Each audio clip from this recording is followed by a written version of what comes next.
Welcome to the Folktale Project. This is Dan Scholz. Today we have something we haven't had so far in Legends of the Rhine, a ghost story. This is a tale of a villager finding some ghosts in a most unexpected place. This is the Roman Ghosts. Before the gates of the old Roman town of Bonn rises a mountain of moderate height called Kreuzberg or Cross Mountain. In early medieval times, pious pilgrims went to this sacred place in order to kneel on the holy steps of the old convent church, so rich in memories of the martyrs, or to pray in the chapel. On the same spot at the beginning of the 4th century, the great saints of Theban Legion, Cassius and his companions Florentius and Melusius, died for the Christian faith. These martyrs were the guardian saints of the country round Bonn. Many a prayer sent up to them had graciously been fulfilled, since the time when Saint Helena, the pious mother of Constantine, erected a chapel to their honor on Kreuzberg. Once upon a time, a simple peasant from the neighboring country went on a pilgrimage to St. Cassius's burial place. He came to ask the kind martyr for assistance in his distress. Dronsdorf was his village, formerly called Trajan's village, because the general, who later on became Emperor Trajan, is said to have had a villa there. A bad harvest had brought troubles on the peasant, but he firmly believed that through the intercession of St. Cassius he would receive money enough in one way or another to enable him to pay his many debts. On arriving at Kreuzberg, he began his religious exercises by confessing his sins to one of the monks belonging to the order of St. Francis. Then, according to custom, he knelt in succession on one sacred step after the other till he reached the chapel. His wife had carefully put a candle in his pocket, which he now lighted before the image of St. Cassius. Having thus fulfilled all the duties prescribed by the church, he turned homewards, well content with himself. When he crossed the principal square of the town, where already at the time the magnificent minster stood, he entered this church to pray once more and to put another coin into the poor box. Twilight was creeping through the aisles, and a pilgrimage being not at all an easy thing, our peasant soon fell asleep over his prayer book.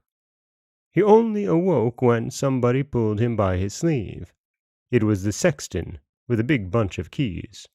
At first, the peasant gazed drowsily at the unwelcome intruder, then, with astonished eyes, he looked round him until at last it dawned upon him that he must get up and leave the church.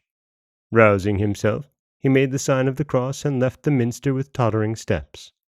The night winds rustled in the old lime trees of the square and seemed to whisper strange tales into the ears of the late wanderer. The peasant crossed the open space sulkily and steered his way towards the Sternthor, which led to Dronsdorf. An ancient Roman tower, the remains of the high fortifications erected by the soldiers of Drusus 800 years ago, stands in the narrow lane leading from the Minster Square to the Sternthor. To the tired wanderer, this tower seemed a splendid shelter, all the more so as it would not cost him a penny. He entered it, and, tired out with the weary day, he was soon fast asleep, as if he had never been stirred up from the bench in the minster.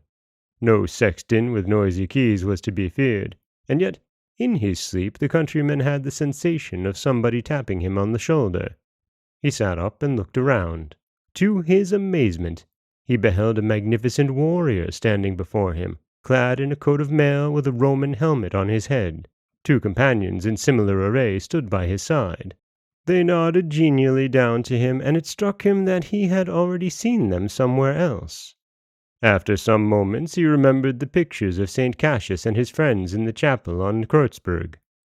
There was no doubt the 3 holy martyrs stood in person before him. Our good peasant was so much awed at this discovery that he could not utter a word, but on a sign from his mysterious visitors he followed them at a respectful distance. They marched towards the Sternthor, straight into the old building, the walls of which were as thick as the rooms were long in the peasant's humble little cottage. In the middle of a high vault there was a table covered with sparkling gold.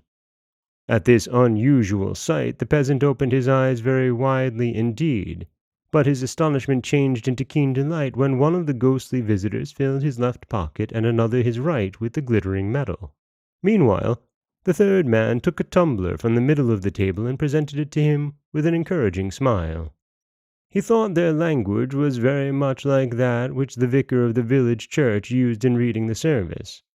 Though the simple man could not understand a word of their conversation, he interpreted the kind invitation quite correctly, and shouting out a merry "Vivat!" as a salute to his hosts, he emptied the tumbler at one big draught. The whole building resounded with the echo, "Vivat!" The three warriors looked pleased, and answered in a cheerful voice, "Vivat! Vivat!" All at once it seemed to the peasant as if the vault was filled with a multitude of Roman soldiers, who all called out to him, "Vivat!" as if happy to hear a sound in their native language in the country of the north. The man from Dransdorf became quite high-spirited and kept on shouting, "Vivat! Vivat!" Suddenly, startled by the noise he made, he awoke, and found himself lying on the floor of the Roman tower in the Sterngasse. The events of the night only seemed to him like a strange dream, but when he felt in his pockets, he found them stuffed with real golden coins of a strange ancient stamp. Our friend's joy became quite uproarious. After having sent up a heartfelt thanksgiving to St. Cassius, he gave vent to his delight by shouting through the quiet streets at the top of his voice, "Vivat! Vivat!" A watchman stood on duty by the Sternthor when the jocund peasant passed by. He made a step forward, and reaching out his arm, he gave the merry man a rude knock with his lance. Unmindful of this rough admonition, the peasant related the event in the Roman tower to the watchman, and finished his story by inviting the stern man of duty to an early draught at the nearest inn. Rumors of the wonderful events spread far and wide, and soon every village and town knew the tale. The small lane leading from the Minster Square to the Sternthor was called Vivat Lane, and bears that name to the present day. Some years ago, a heavy winter gale destroyed the old Roman tower that had so long withstood the vicissitudes of time.